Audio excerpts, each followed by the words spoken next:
La présomption de démission, entrée en vigueur en avril 2023, a changé la donne pour les employeurs face à l'abandon de poste d'un salarié. Aujourd'hui, on fait le point sur cette procédure pour vous aider à l'appliquer sans erreur. Avant 2023, un salarié qui abandonnait son poste ne pouvait être considéré comme démissionnaire sans une démarche claire de sa part. L'employeur était alors obligé d'engager une procédure de licenciement souvent longue et complexe. Désormais, si un salarié abandonne son poste sans justification après une mise en demeure, il peut être présumé démissionnaire. Cette procédure permet à l'employeur de rompre le contrat plus facilement.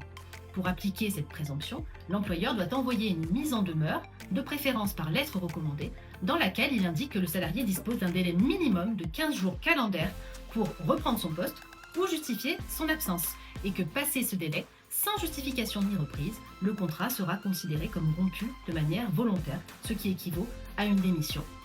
Attention, la mise en demeure doit clairement mentionner les conséquences pour le salarié, et notamment la perte de ses droits au chômage.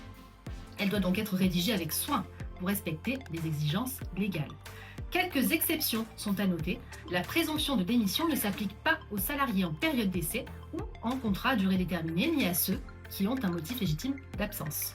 Également, il est important de vérifier les dispositions de votre convention collective qui peut prévoir des règles spécifiques en la matière. En résumé, bien que cette procédure de présomption d'émission apparaisse simplifiée, elle doit être mise en œuvre avec une grande rigueur, car des risques demeurent en cas de vice de procédure ou de manque de preuves pouvant entraîner des conséquences financières pour l'employeur.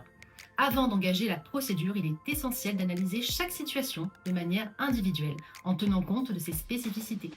Si vous avez des questions sur le sujet, n'hésitez pas à prendre contact avec Mon Pôle Paye et à vous abonner à notre page.